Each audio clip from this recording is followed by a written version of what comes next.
It was such a surprise to me to see how the land could be twisted by war in but a few hours. If one was to visit this now semi-arid field but 3 years ago, one would find an endless wavering sea of blood-red poppies, a crisp running river, a small wheat field flanking the north end, a wide fat bridge would squat over a lazy flowing river, and in its base a small mill cottage with a water wheel. And to the top of that knoll beyond, we may have seen a forked dirt road bordering the wheat field to the north. To the south, it would be a 7-kilometer walk to the local village round the bend.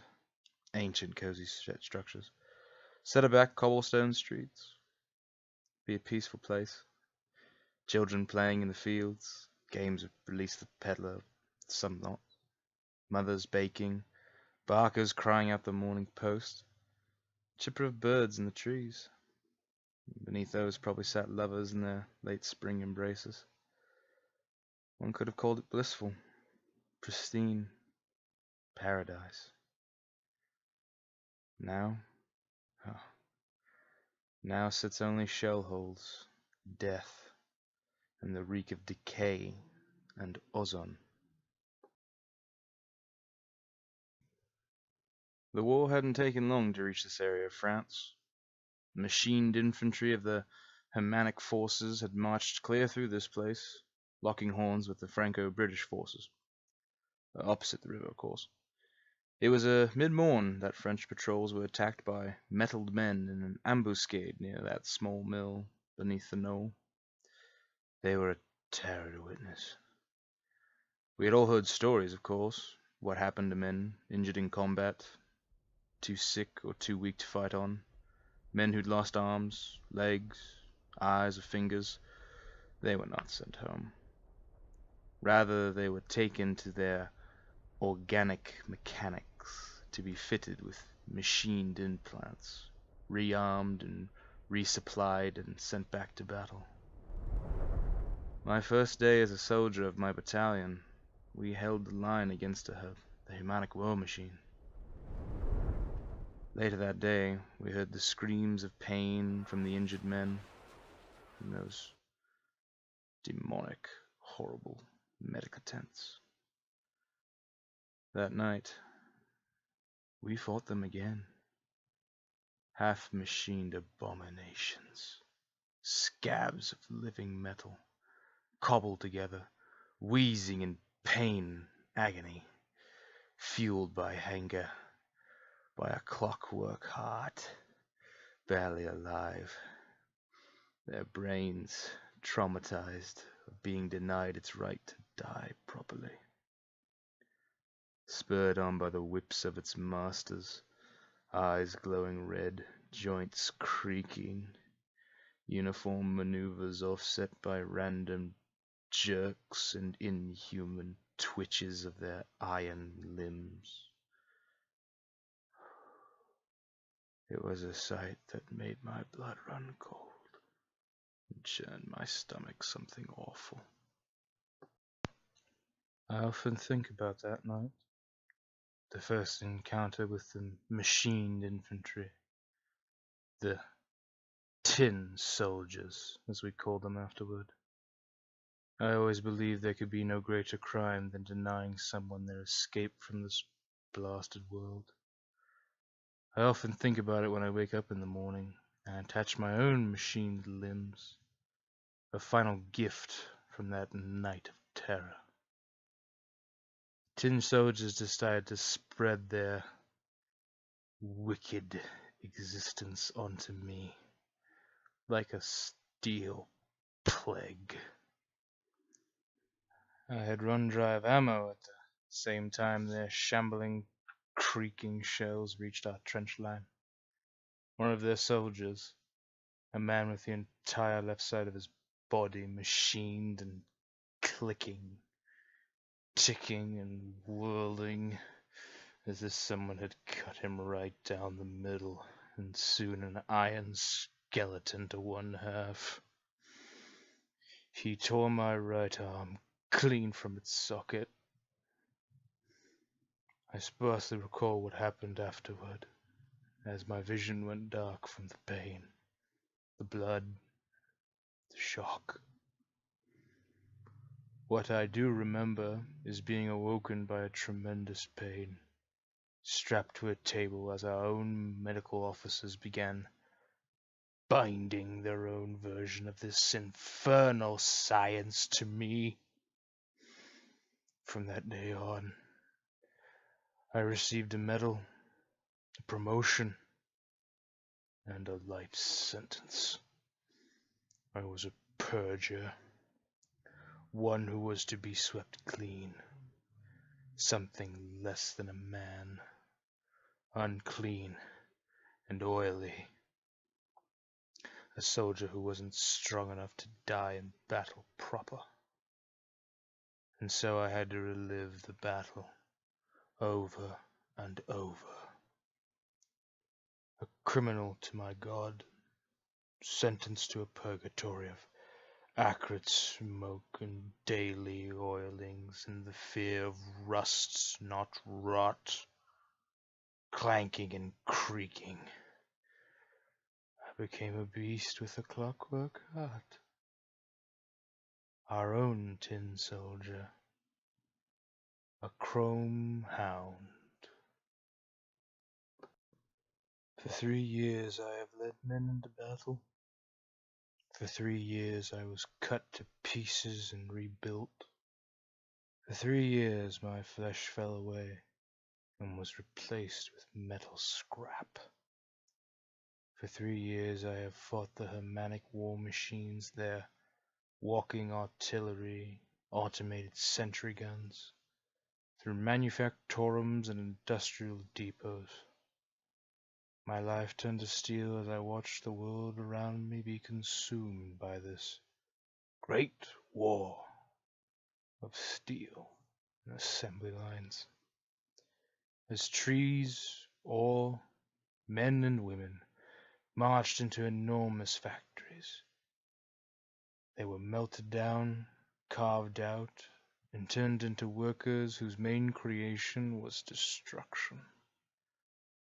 Now I lead my own drones into the slaughter, hoping and praying to my machine god that he will suffer me no more, that some stray bullet may find its way to my brain, and that I may leave this palisade shell, that my soul may find its way out of this chrome prison. Today was another rainy day. I had just finished polishing the rust out of my arms and legs.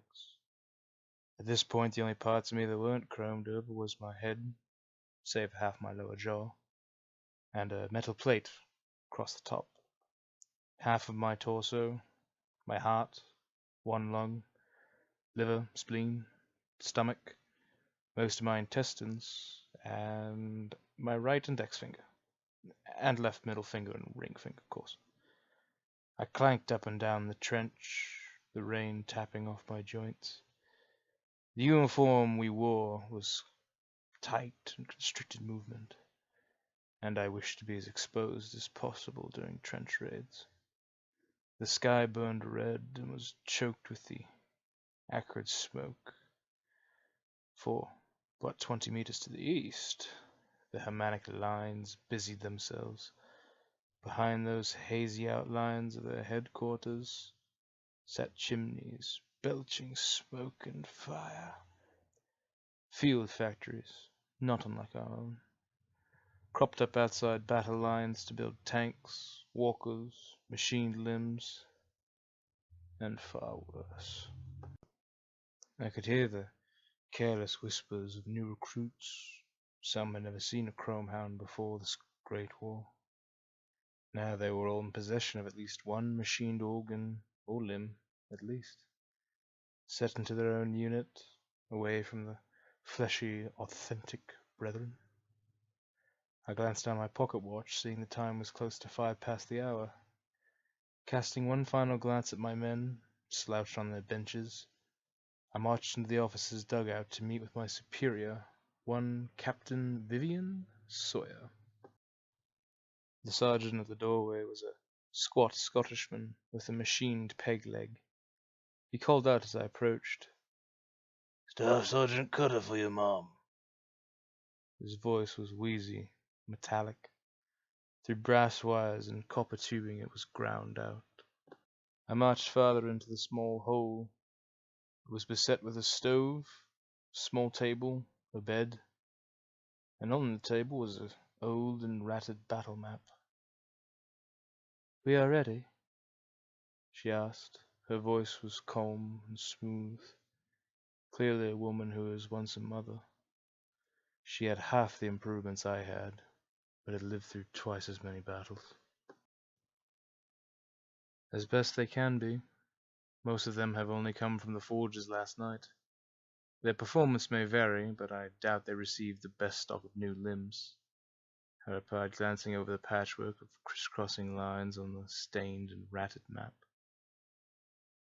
"Well, no better way to swim than diving right in, I suppose."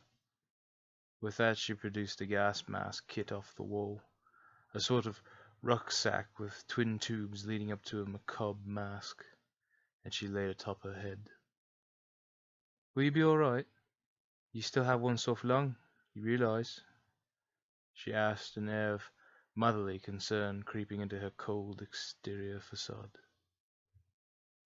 "I'll be fine. Gas only harms the skin and organs I've long since given up," I replied matter-of-factly.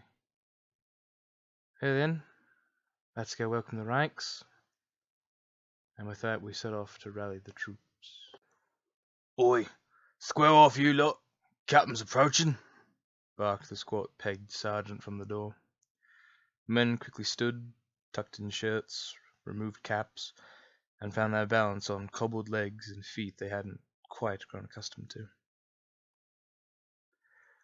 "I'm Captain Hawkins," the captain began, a mix of drill instruction and a stern teacher's call.